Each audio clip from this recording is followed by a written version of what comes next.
Bismillahirrahmanirrahim. Assalamualaikum warahmatullahi wabarakatuh. Alhamdulillahi rabbil alamin. Wabihi nasta'inu ala umuri dunya waddin. Wassalatu wassalamu ala ashrafil anbiya'i wal mursalin. Nabiyina Muhammadin wa ala alihi wa ashabihi wa man tabi'ahum bi ihsanin ila yaumiddin. Allahumma anfa'na bima 'allamtana wa 'allimna ma yanfa'una wa zidna ilma. Allahumma rahmataka narju fala takilna ila anfusina tarfata 'ain wa aslih lana syu'unana kullaha la ilaha illa ant. Rabbana taqabbal minna innaka antas sami'ul alim wa tub 'alaina innaka antat tawwabur rahim.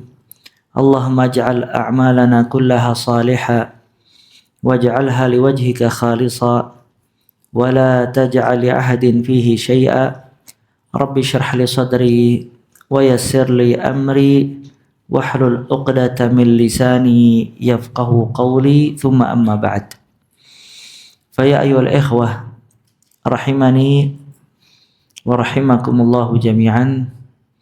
Insyaallah pada malam hari ini kita akan membahas kajian yang bertema fiqhu Ramadan.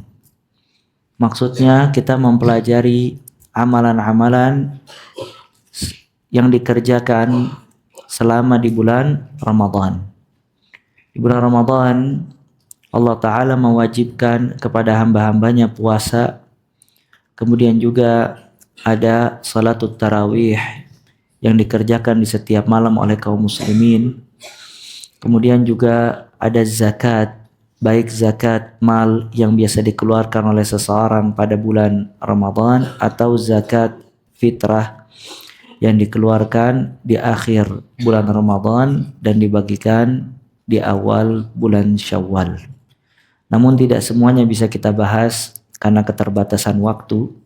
Kita akan membahas dua hal, yang pertama puasa, yang kedua salatut tarawih. Adapun pembahasan tentang zakat, baik zakat mal atau zakat fitrah, insyaallah ta'ala kita akan share berupa tulisan dan bisa antum baca, semoga bermanfaat. Dan pembahasan ini kita ringkas dari satu risalah milik Syekh Muhammad ibn Shalih al-Utsaimin rahimahullah yang berjudul Fusulun fis Shiyam wat Tarawih waz Zakat. Bab yang berkaitan dengan puasa, tarawih serta zakat. Yang pertama, puasa. Puasa dalam bahasa Arab saum atau siam. Dan puasa di bulan Ramadan itu hukumnya apa ya ikhwah? Wajib atau sunnah? Wajib. Dan termasuk arkanul Islam, rukun Islam. Dan dia wajib dengan ijma' seluruh kaum muslimin. Dalil tentang wajibnya puasa yang pertama dari Al-Quran, yaitu firman Allah Azza wa Jal dalam surat Al-Baqarah ayat 183. Allah Ta'ala berfirman, Ya ayyuhalladzina amanu kutiba alaikumus siyam kama kutiba alal ladzina min qablikum la'allakum tattaqun. Wahai orang-orang yang beriman, diwajibkan atas kalian berpuasa sebagaimana diwajibkan kepada orang-orang sebelum kalian agar kalian bertakwa. Maka ayat ini menunjukkan tentang wajibnya puasa di bulan Ramadan. Kemudian yang kedua, dalil tentang wajibnya puasa di bulan Ramadan, hadis Nabi Muhammad sallallahu alaihi wa ala alihi wasallam muttafaqun alaih. Diriwayatkan oleh Imam Bukhari dan Muslim, muttafaqun alaih, yaitu bunyal Islamu ala khams.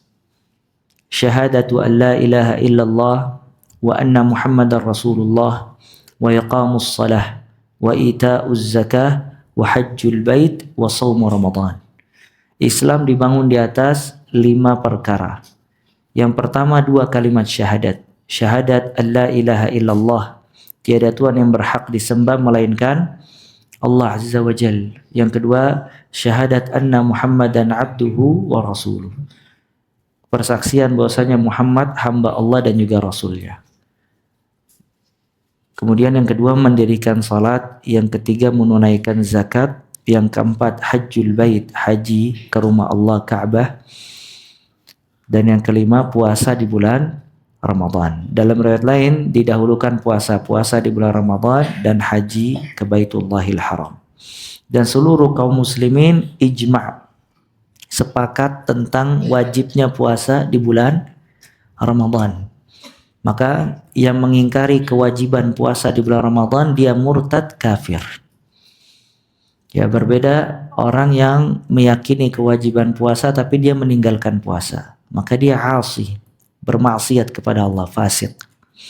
Tapi kalau orang mengingkari kewajiban puasa, dia meyakini di dalam hatinya kalau puasa di bulan Ramadan tidak wajib, maka orang ini bisa masuk kepada perbuatan kufur karena mengingkari apa yang diwajibkan oleh Allah Subhanahu wa ta'ala. Puasa Ramadan diwajibkan oleh Allah Azza wa Jal pada tahun kedua Hijriyah. Maka Nabi SAW puasa Ramadan selama 9 tahun lamanya. Artinya beliau 9 kali puasa di bulan Ramadan. Ya, puasa 9 kali, puasa Ramadan 9 kali selama hidupnya. Kemudian siapa yang diwajibkan puasa di bulan Ramadan? Ya, puasa di bulan Ramadan wajib yang pertama atas setiap muslim, baik laki-laki maupun perempuan. Yang kedua baligh. Ya, dia sudah baligh. Yang ketiga mustati'. Dia mampu untuk melaksanakan puasa tersebut. Yang keempat salim minal mawani'. Ya, terlepas dari semua penghalang-penghalang puasa, penghalang-penghalang kewajiban puasa. Jadi puasa diwajibkan atas pertama setiap orang Islam, baik laki-laki maupun perempuan. Yang kedua baligh, orang yang sudah atau anak yang sudah balik. Yang ketiga aqil, orang yang berakal. Yang keempat mustati', dia memiliki kemampuan untuk puasa. Yang kelima salim minal mawani', ya terbebas dari semua yang menghalangi dari kewajiban puasa. Ada berapa syaratnya? 4 apa 5? 5 puas. Maka dari syarat tersebut terlepas, artinya tidak wajib puasa bagi orang kafir. Kalaupun orang kafir puasa, maka tidak diterima oleh Allah Azza wa Jalla, karena dia tidak masuk agama Islam. Kemudian tidak wajib puasa bagi anak kecil sampai dia balik. Anak kecil tidak wajib puasa. Namun apabila orang tuanya ingin melatih untuk puasa, maka dilatih sampai maghrib. Sebagian orang tua, ya kebiasaan orang tua dulu, dia melatih anaknya puasa setengah hari. Nanti dilanjut lagi puasa dari siang, setengah hari dari pagi sampai siang makan, nanti dilanjut lagi sampai maghrib. Yang benar, apabila orang tua ingin mendidik anaknya puasa, maka puasa sampai maghrib. Sebagaimana perbuatan kaum Ansar, dia melatih anak-anaknya berpuasa, dan apabila sudah merengek kelaparan, maka dikasih mainan agar hilang agar melupakan rasa laparnya. Dan anak itu dikatakan baligh dengan beberapa hal. Yang pertama, usianya genap 15 tahun. Anak yang usianya genap 15 tahun, maka dia dikatakan baligh. 15 tahun itu tingkat sekolahnya kelas berapa? 6, kelas 6 SD itu 12 tahun. Tandanya 15 tahun kelas 3 SMP. 2 atau 3 SMP. Tapi sebagian anak-anak sebelum 15 tahun dia sudah baligh. Di antara tanda balighnya anak tersebut, yang kedua nabat anatihi, tumbuh a'azzakumullah bulu-bulu kemaluan, bulu-bulu di sekitar kemaluannya. Si anak apabila telah tumbuh bulu-bulu di sekitar kemaluannya, maka itu tanda dia sudah baligh. Yang ketiga, keluarnya air mani. Ya, keluarnya air mani baik dengan mimpi basah atau selainnya. Ya, apabila anak mengeluarkan air mani baik dengan mimpi atau selainnya, maka dia dikatakan baligh. Kemudian yang keempat, perempuan dikatakan baligh apabila dia mengeluarkan darah haid. Ya, apabila dia mengeluarkan darah haid, maka dia dikatakan baligh. Nah, apabila anak itu ada tanda-tanda dari yang tadi kita sebutkan, yang pertama usianya sudah genap 15 tahun atau sudah sampai 15 tahun. Yang kedua, tumbuhnya bulu-bulu di sekitar kemaluannya. Yang ketiga, dia mengeluarkan air mani baik dengan mimpi atau yang selainnya. Dan yang keempat, bagi wanita keluarnya darah haid, maka hukumnya wajib untuk melaksanakan puasa di bulan Ramadan. Ya. Dan tidak wajib puasa bagi orang yang hilang akal sehatnya. Ya, tidak wajib puasa bagi orang yang hilang akal sehatnya, baik dengan gila, pikun atau yang semacamnya. Ya. Maka apabila orang itu pikun, nggak diwajibkan baginya puasa. Ya. Begitu juga orang gila, apabila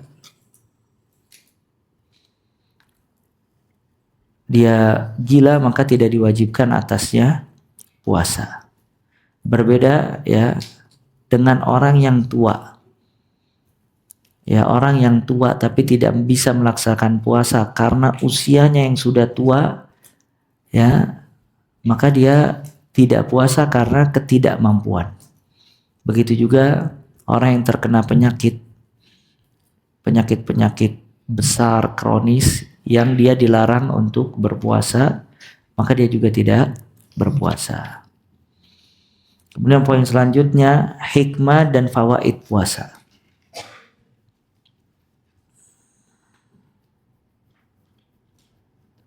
Puasa memiliki banyak hikmah dan fawaid, faidah. Di antara hikmah dan faidah puasa, bahwasanya puasa ini ibadah yang seorang hamba mendekatkan diri kepada Allah Azza wa Jal. Ya, jadi seseorang apabila puasa dia harus tahu kalau puasa itu ibadah. Dia sedang mendekatkan diri kepada Allah dengan ibadah puasa.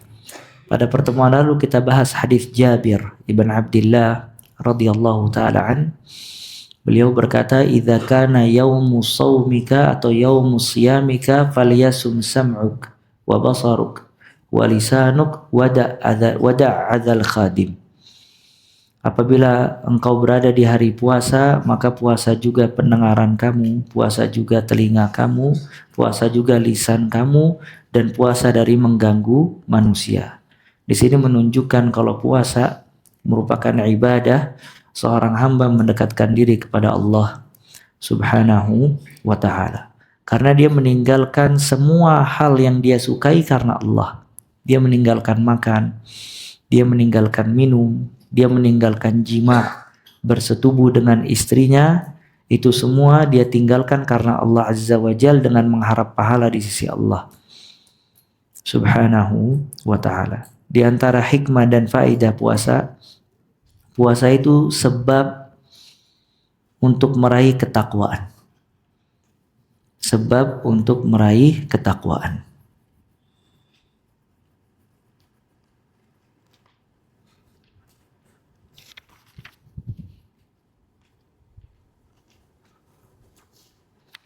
Sebab untuk meraih ketakwaan. Ini sebagaimana firman Allah Azza wa Jal, "Ya ayyuhalladzina amanu kutiba alaikumus shiyam kama kutiba alal ladzina min qablikum la'allakum tattaqun." Wahai orang-orang yang beriman, diwajibkan atas kalian puasa sebagaimana diwajibkan orang-orang sebelum kalian agar kalian semua bertakwa kepada Allah Azza wa Jalla. Maka orang yang berpuasa diperintahkan untuk bertakwa kepada Allah dengan menjalankan perintah dan menjauhi larangan. Ya, bukan maksud puasa hanya menahan lapar dan haus tanpa menjalankan ibadah dan perintah. Tapi hikmah di balik puasa sampai dia mendapatkan ketakwaan dan sampai kepada predikat orang-orang yang bertakwa. Maka puasa ini membantu dia untuk menjadi orang yang bertakwa.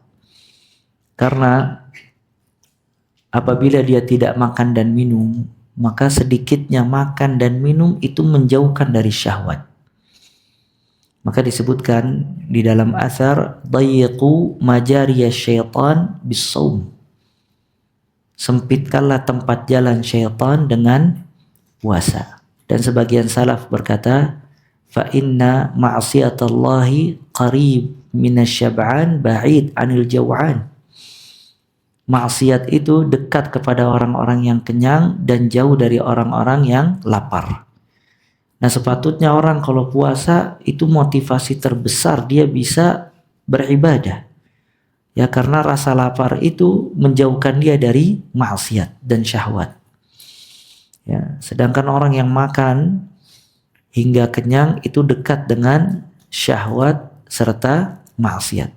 Nah, kalau dia puasa namun dia tidak meninggalkan perbuatan yang haram, dia masih melihat yang haram, dia masih mendengarkan yang haram, dia berbuat yang haram, sampai dia berbuat hal yang sia-sia, tidak berakhlak dengan akhlak yang mulia, dikhawatirkan puasa dia hanya menahan lapar dan haus, namun dia tidak mendapatkan ganjaran di sisi Allah Azza wa Jalla. Karena Allah tidak butuh dia meninggalkan makan dan minum tanpa ada ketakwaan. Yang diinginkan oleh Allah dari kewajiban puasa ini la'allakum tattaqun, agar kalian bertakwa kepada Allah Azza wa Jalla. Salah seorang salaf berkata, as-saim fi ibadatin ma lam yaghtab. Orang yang puasa dia terus beribadah selama dia tidak ghibah. Ya. Dan Nabi SAW bersabda, "Man lam yada' qaula az-zur wal 'amala bihi wal jahl, falaysa lillahi hajatun fi an yada'a ta'amahu wa syarabah." Kata beliau alaihi salatu wassalam, barang siapa yang tidak meninggalkan perkataan dusta, amalan dusta dan kebodohan. Perkataan dusta semua perkataan yang mengandung maksiat. Berdusta, ghibah, namimah, sibab, mencela seseorang, dan seterusnya. Wal amala bihi, dan perbuatan dosa.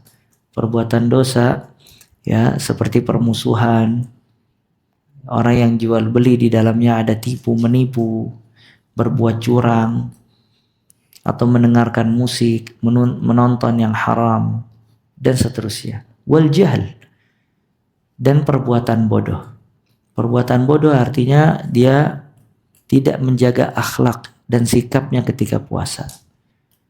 Ya. Kalau orang tidak meninggalkan hal tersebut, maka kata Nabi SAW, "Falaisa lillahi hajah fi an yada'a ta'amahu wa syarabah." Allah tidak butuh ketika dia meninggalkan makan dan minum. Ya. Maka dia tidak mendapatkan kecuali al-ju' wal 'atash. Tidak mendapatkan kecuali rasa lapar dan rasa haus. Ya rubba sha'imin laisa had min siyamihi illa al-ju' wal 'atash. Berapa banyak orang yang puasa tidak ada bagian dari puasanya kecuali rasa lapar dan haus. Namun dia tidak mendapatkan hikmah yang agung di balik kewajiban puasa, la'allakum tattaqun, agar kalian bertakwa kepada Allah Azza wa Jalla. Di antara hikmah dan fawaid puasa, puasa dapat menahan diri dari perbuatan-perbuatan yang tidak baik. Ya, puasa dapat menahan diri dari perbuatan-perbuatan yang tidak baik. Karena kalau dia tahu kewajiban puasa menahan lapar dan haus dan hadis-hadis yang melarang dia berbuat dosa, maka dia melatih dirinya untuk menjauhkan dari perbuatan-perbuatan yang tidak baik. Ya, makanya pemuda yang belum bisa menikah disuruh oleh Nabi SAW berbuat apa? Puasa. Karena puasa itu menahan dia tameng, sebagai tameng dari perbuatan maksiat. Ya, kata Nabi SAW, ya ma'asyara syabab, man istata'a minkumul ba'ah falyatazawwaj. Fa innahu aghaddu lil basar wa ahsan lil faraj. Wa man lam yastati' fa alaihi bis shaum fa innahu lahu wija.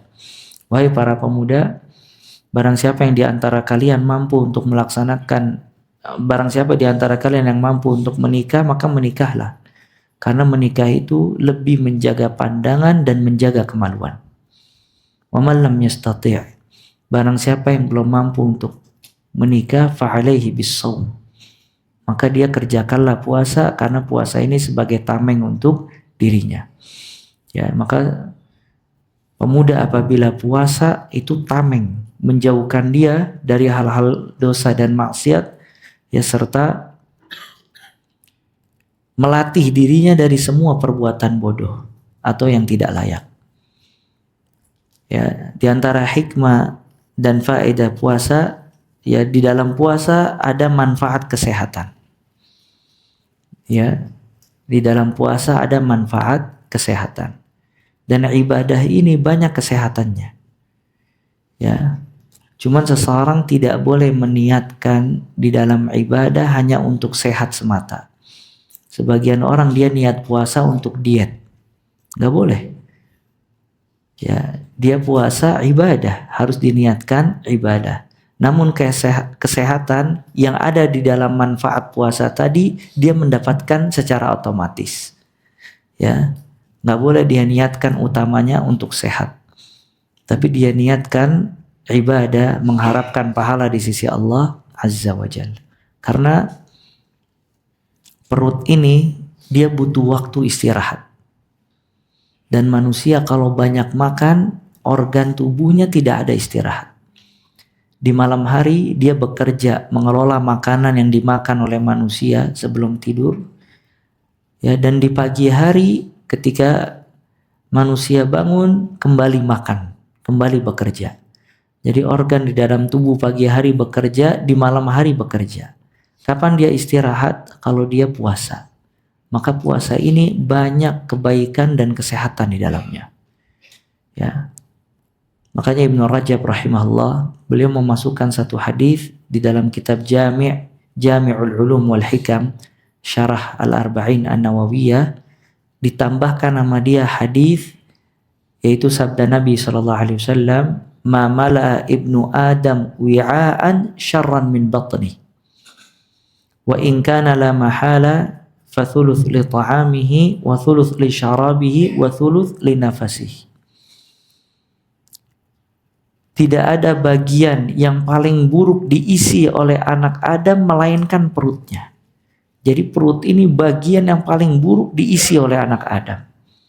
Maka kalau dia harus mengisinya, dia jadikan sepertiga untuk makan, sepertiga untuk minum, sepertiga untuk bernafas. Ya, beliau ketika mensyarah hadis ini, qala al-atibba, para tabib semuanya berkata, kalau seandainya kaum muslimin mengamalkan hadis ini, ya, tentang perut tadi, la aghlaqat al-mustashfayat, maka rumah sakit semuanya tutup karena nggak ada orang yang sakit. Jadi dari sini kita mengetahui sumber penyakit itu dari makanan yang banyak dimakan oleh manusia. Makanya puasa ini memiliki manfaat kesehatan. Kemudian poin selanjutnya, bab selanjutnya, pembatal-pembatal puasa.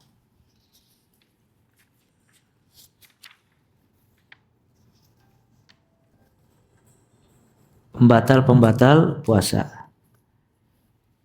Di antara pembatal puasa yang pertama, jima, bersetubuh di siang hari. Ya, kapan seseorang dikatakan berhubungan intim? Seseorang kapan dikatakan berhubungan intim? Apabila gayung masuk ke sumur itu dikatakan hubungan intim. Ya, kalau selain dari itu maka tidak dikatakan hubungan intim. Makanya apa hukum seseorang melakukan kepada istrinya selain dari hubungan intim, seperti mencium dan seterusnya? Boleh apa tidak boleh? Boleh dengan syarat kuat. Kalau dia tidak kuat maka tidak boleh. Ya, kata Nabi SAW, aku orang yang paling kuat di antara kalian. Ya, maka kalau seseorang tidak kuat dikhawatirkan sampai jima, maka jangan dia menyentuh istrinya. Ya. Dan jima di siang hari bulan Ramadan itu merusak puasa. Yang merusak dan membatalkan puasa, dan ini pembatal yang paling besar. Kenapa? Karena selain batal puasanya dia wajib kafarah. Wajib membayar kafarah. Dan kafarahnya itu ada 3. Yang pertama, idqu raqabah, memerdekakan seorang budak. Kalau dia tidak mampu, maka puasa 2 bulan berturut-turut. Kalau dia tidak mampu, maka memberikan makan 60 orang miskin.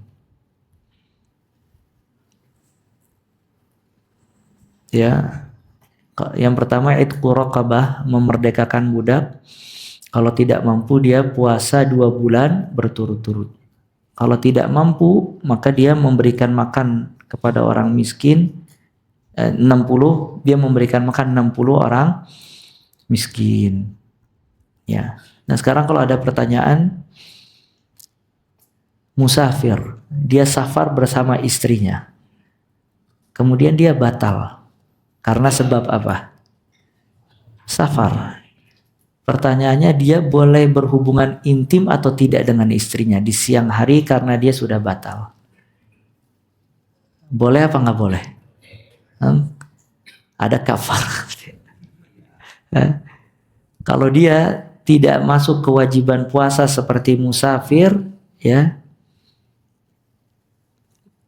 maka dia boleh berhubungan intim dengan istrinya. Cuman tidak boleh dia melakukan tahayyul. Apa tahayyul? Bertipu daya. Dia nafsu sama istrinya, manasin mobil ke Kerawang. Ya, karena kata dia Kerawang musafir, anak berhubungan dengan istri anak. Nggak boleh, haram.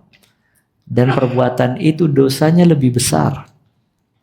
Kenapa? Karena dia bertipu daya dengan Allah Azza wa Jalla. Ya. Pembatal yang kedua, keluarnya air mani dengan sengaja. Keluarnya air mani dengan sengaja. Jima kafara, dia batal dan juga mendapatkan kafara, baik keluar air mani atau tidak keluar air mani. Nah, ini yang kedua, keluarnya air mani baik dengan jima atau selain jima itu membatalkan puasa. Walaupun ada khilaf di antara para ulama, apakah onani itu membatalkan puasa atau tidak. Sebagian mengatakan onani itu tidak membatalkan puasa. Sebagian lagi mengatakan onani itu membatalkan puasa. Dan pendapat yang benar wallahu a'lam, kalau mengeluarkan air mani baik dengan onani atau jima atau melampiaskan syahwat dengan cara apapun juga dan dia mengeluarkan air mani dalam keadaan sadar, maka batal puasanya. Cuman dia melakukan 2 hal. Yang pertama, wujub imsak. Dia tetap harus melanjutkan puasa. Walaupun dia, yang kedua, harus mengqadha puasanya. Bisa difahami ya? Jadi dia mengqadha, wajib atas yang mengqadha puasa pada hari yang dia mengeluarkan air mani dengan sengaja. Yang kedua, tetap hari itu dia imsak. Dia menahan diri, tidak makan dan tidak minum. Jadi jangan dia mengeluarkan air mani, waduh batal Ustaz. Ke dapur buat kopi dia, sama mie kuah misalnya.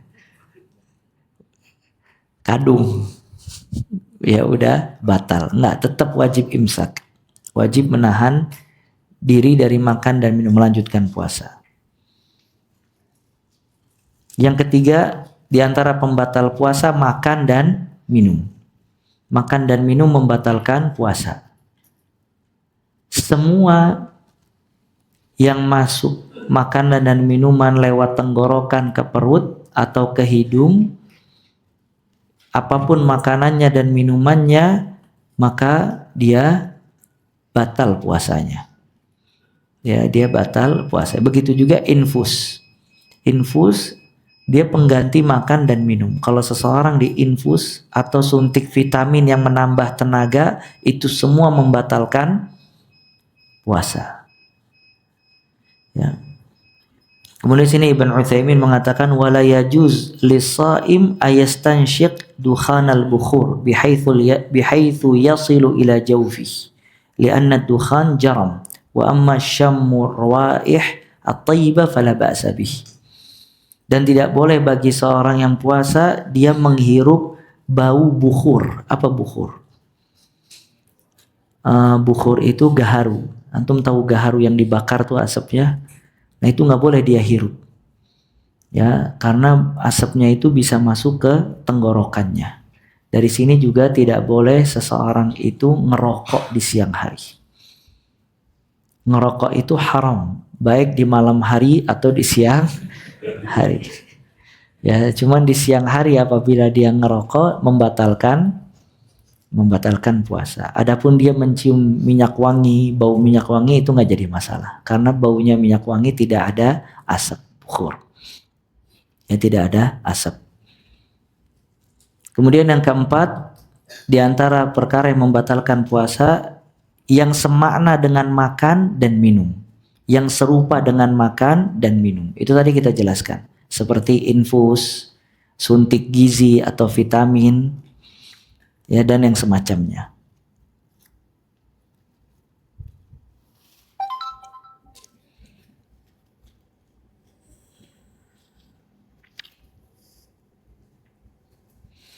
Kemudian di antara perkara yang membatalkan puasa, muntah dengan sengaja. At-taqayyu amdan. Ya, muntah dengan sengaja. Di sini kalau muntah tidak sengaja tidak membatalkan puasa. Ya, muntah dengan sengaja itu membatalkan puasa. Kemudian di antara perkara yang membatalkan puasa, keluarnya darah haid atau nifas. Keluarnya darah haid atau nifas.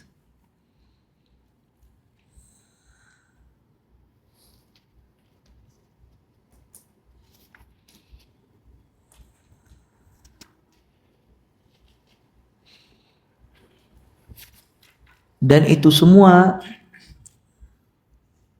membatalkan puasa. Tadi pembatal-pembatal itu terjadi bagi seseorang apabila terpenuhi 3 syarat. Ini antum catat. Ya. Semua hal tadi membatalkan puasa apabila terpenuhi 3 syarat.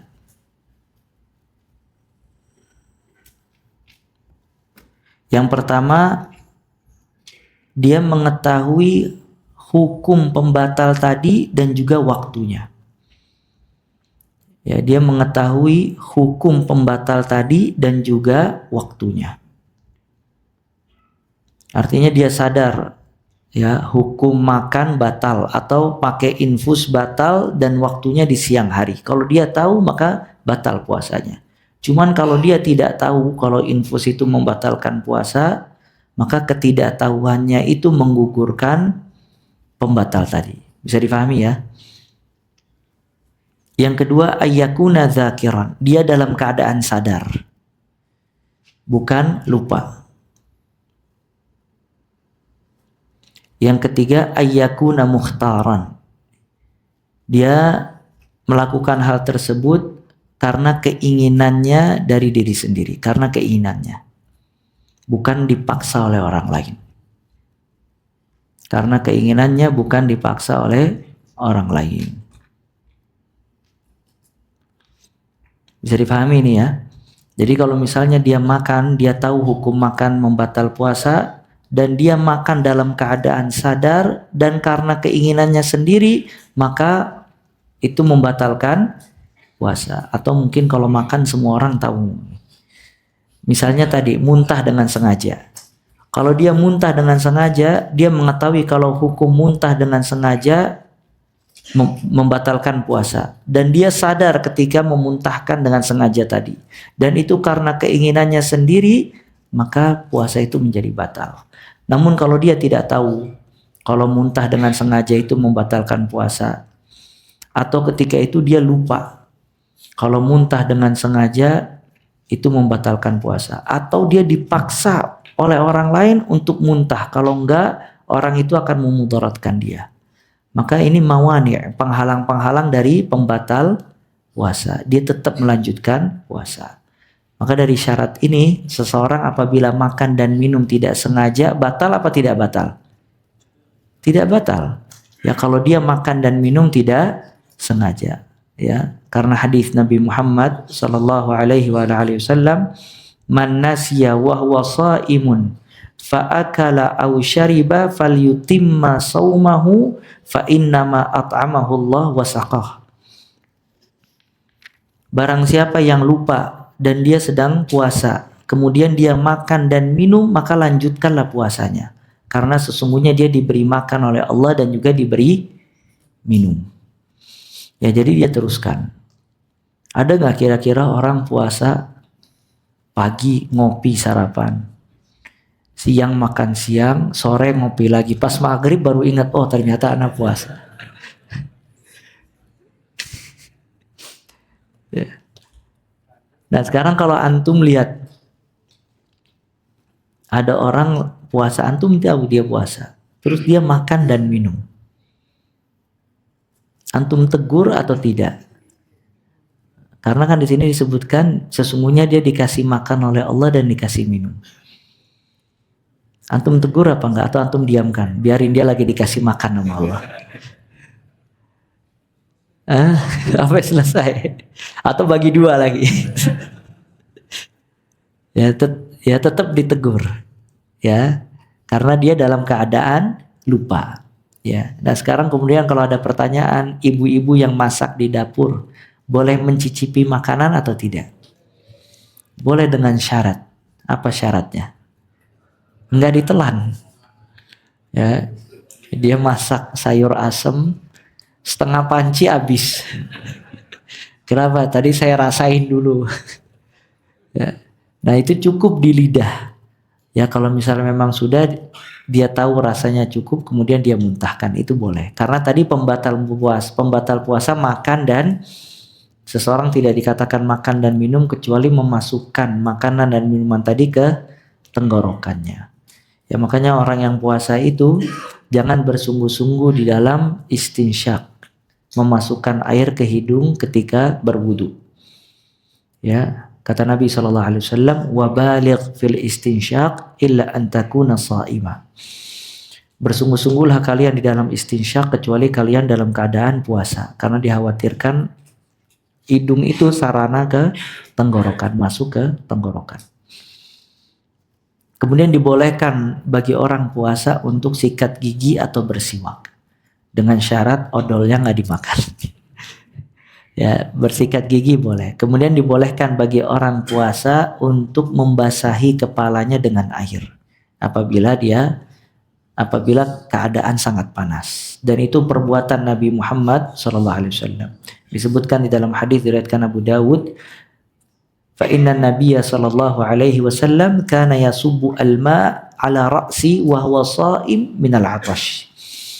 Rasul sallallahu alaihi wasallam membasahi kepalanya dengan air sedangkan dia dalam keadaan puasa menahan lapar. Ya.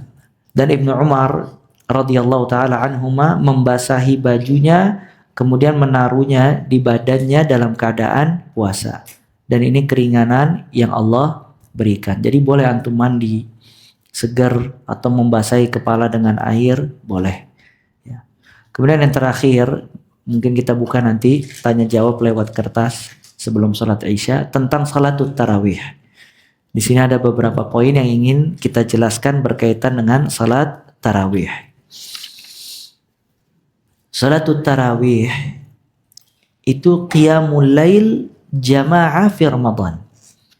Mengerjakan salat malam secara berjamaah di bulan Ramadan. Jadi banyak yang belum tahu, Ustaz, apa bedanya tahajud, bedanya qiyamul lail, dan bedanya tarawih.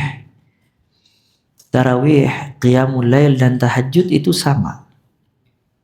Cuman qiyamul lail itu artinya mengerjakan salat malam, baik di awal waktu atau di akhir waktu. Sedangkan tahajud itu salat malam yang dilakukan setelah tidur atau bangun dari tidur. Sebagaimana firman Allah, fatahajjat bihi nafilatan lak. Dan tarawih itu qiyamul lail yang dilakukan secara berjamaah di bulan Ramadan. Ya. Jadi semuanya sama. Dinamakan dengan tarawih karena ada istirahat, berasal dari kata roha. Ya, setiap dari 4 rakaat ada istirahat. Setiap dari 4 rakaat ada istirahat. Maka termasuk sunnah dalam pelaksanaan salat tarawih itu ada istirahat di setiap 4 rakaat. Maka dari itu dinamakan dengan tarawih. Dan tarawih di bulan Ramadan secara berjamaah itu mendapatkan ganjaran yang besar. Di antaranya dapat mengampuni dosa. Sebagaimana sabda Nabi Muhammad sallallahu alaihi wasallam, "Man qama Ramadan imanan wa ihtisaban, ghufira lahu ma taqaddama min dzambihi." Barang siapa yang salat di bulan Ramadan, maksudnya salat ini salat apa? Salatut tarawih, imanan wa ihtisaban, karena iman dan mengharapkan pahala dari Allah, diampuni dosanya yang telah lalu.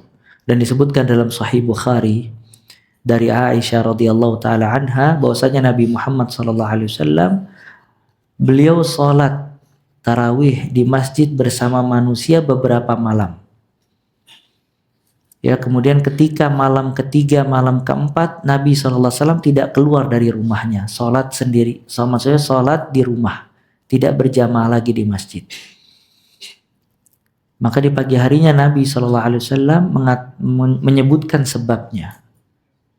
Kata Nabi SAW, "Qad ra'aitu ma sana'tum, falam yamna'uni minal khuruji ilaikum illa anni khashitu an tufrada alaikum." Aku telah melihat apa yang kalian lakukan, dan tidak ada yang menghalangiku keluar untuk sholat bersama kalian, melainkan aku khawatir nanti sholat tarawih ini hukumnya menjadi wajib atas kalian. Maka Nabi meninggalkannya agar hukumnya menjadi sunnah. Kalau terus dilakukan oleh Nabi SAW dan tidak ditinggalkan, maka khawatir hukumnya menjadi wajib. Maka yang mengumpulkan sholatut tarawih dengan satu imam berjamaah di masjid itu Umar bin Khattab radhiyallahu taala an. Di zaman Umar maka dikumpulkan menjadi satu imam. Imamnya Tamim Ad-Dari dan Ubay bin Ka'ab radhiyallahu taala anhuma. Ya, kaum muslimin melaksanakan tarawih secara berjamaah, dan ini bukan suatu hal yang baru. Karena pertama kali dilakukan oleh siapa? Nabi Muhammad SAW. Cuma Nabi SAW meninggalkannya karena waktu itu waktu pembentukan syariat. Dikhawatirkan kalau Nabi terus melakukannya nanti hukumnya jadi wajib. Dan Nabi mengetahui kemampuan umatnya. Maka ditinggalkan oleh Nabi SAW. Cuman sunnah itu dihidupkan kembali oleh siapa? Umar bin Khattab radhiyallahu ta'ala anhu. Kemudian rakaat salat tarawih yang paling sunnah atau sunnahnya rakaat sunnah tarawih itu yang paling baik 11 rakaat. Dan dia salam di setiap 2 rakaat. Itu yang dikerjakan oleh Nabi Muhammad sallallahu alaihi wa ala alihi wasallam.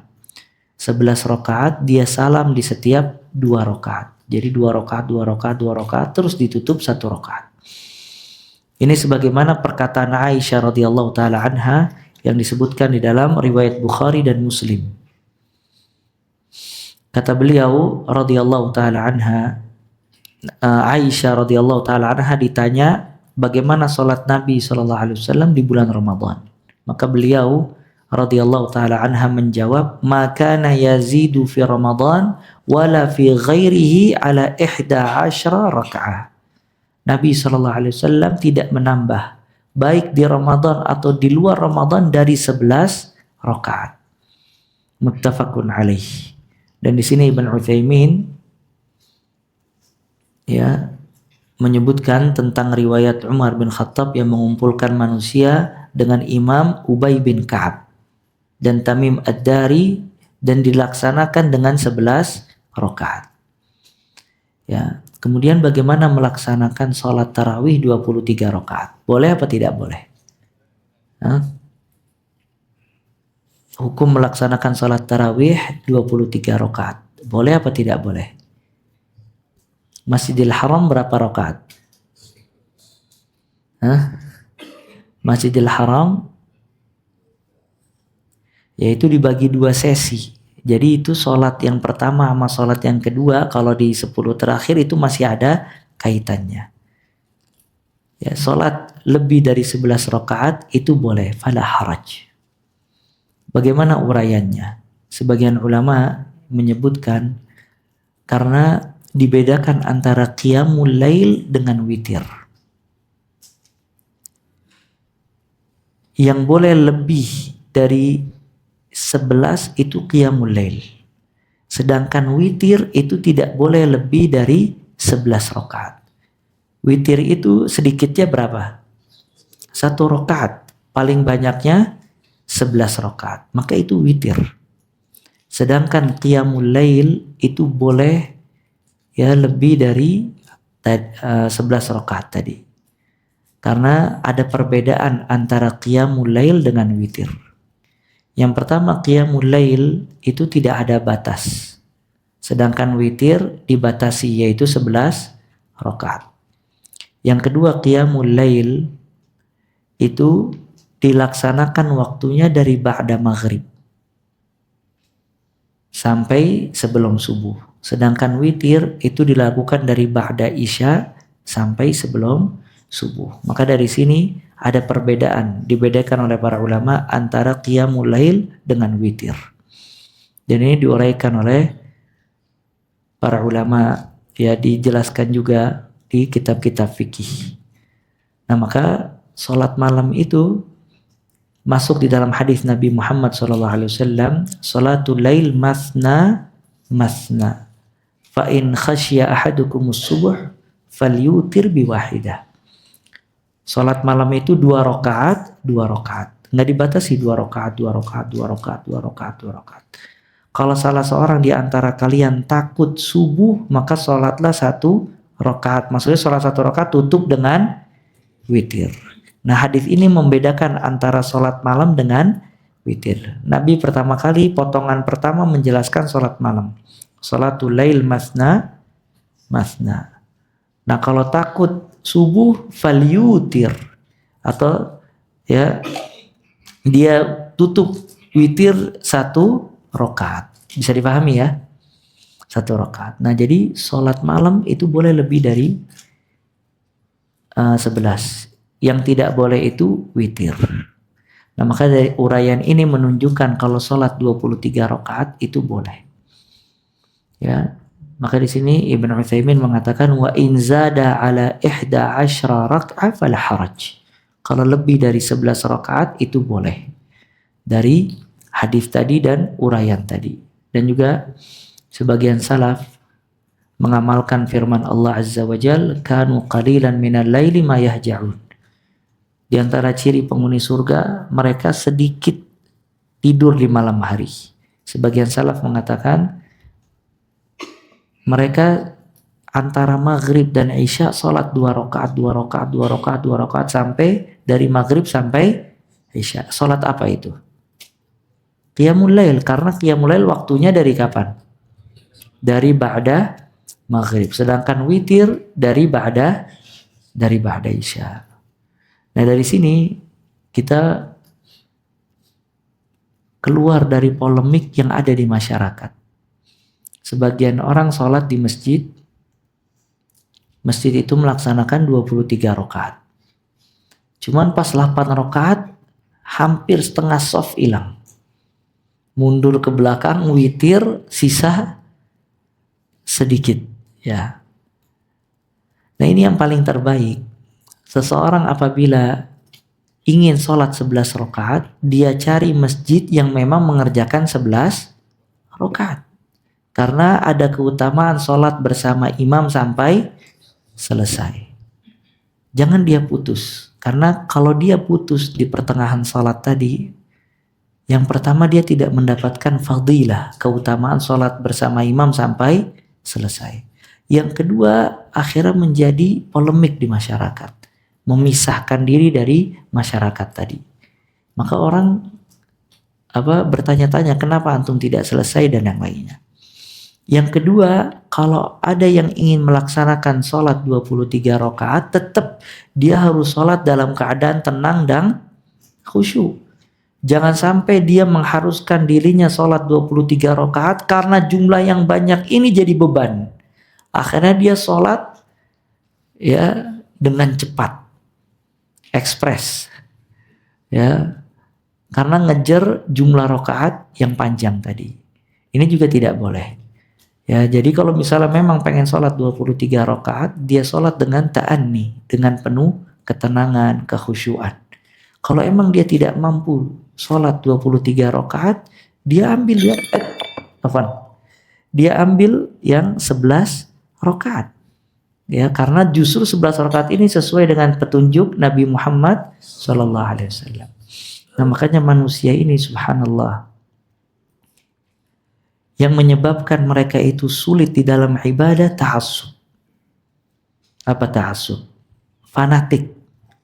Baik fanatik ormas, fanatik golongan, fanatik turun-temurun, tradisi turun-temurun dan yang lainnya. Kalau seandainya dia kembali kepada Al-Quran dan dia kembali kepada sunnah Nabi Muhammad SAW, maka di situ ada solusi dari semua permasalahan. Ya, kalau emang pengen 23 rakaat dengan penuh ketenangan. Kalau dia tidak mampu 23 rakaat karena keterbatasan imam, keterbatasan waktu, dan tidak ada kekuatan, dia kerjakan 11 rakaat. Ya, karena dua-duanya ada dalil apa tidak? Ada dalil. Ya, makanya dia kalau kembali kepada Al-Quran dan juga As-Sunnah, selesai semua masalahnya. Cuman karena kadangkala orang itu ta'assub, dia terbelenggu dengan fanatiknya, akhirnya fanatik itu membebankan dirinya. Karena membebankan dirinya, akhirnya ada taklif, ada beban, dia jadi sholat cepat-cepat. Dia tidak ingin meninggalkan 23 rakaat walaupun beban buat dirinya, akhirnya dia tinggalkan kekhusyuan di dalam sholat. Dengan itu ya dikhawatirkan dia meninggalkan banyak kebaikan dari sholat tarawih ini. Bisa difahami ya? Nah, mungkin itu yang bisa kita sampaikan. Dan yang terakhir di sini, tidak mengapa bagi perempuan untuk melaksanakan sholat tarawih di masjid. Ya, tidak mengapa bagi perempuan untuk melaksanakan sholat tarawih di masjid apabila terjaga dari fitnah. Kita cukupkan sampai di sini ya. Insya Allah besok juga ada daurah tentang tafsir ayat-ayat puasa. Kita mulai dari ba'da asar, kemudian sampai isya, ya, nggak ada makan, apa ada, ya, sampai isya, dan juga sebagai penutup kajian, ya, di bulan Sya'ban ini. Dan di Ramadan insya Allah kajian kita ba'da asar setiap hari Sabtu biidznillah ta'ala. Nah, kita cukupkan sampai sini, semoga bermanfaat ya. Kita tutup dengan kafaratul majlis. Subhanakallah bihamdik asyhadu an la ilaha illa anta astaghfiruka wa atubu ilaik. Wa sallallahu wasallam wa baraka ala abdika rasulika Muhammad wa akhiru da'wana alhamdulillahi rabbil alamin. Tsumma assalamu alaikum warahmatullahi wabarakatuh.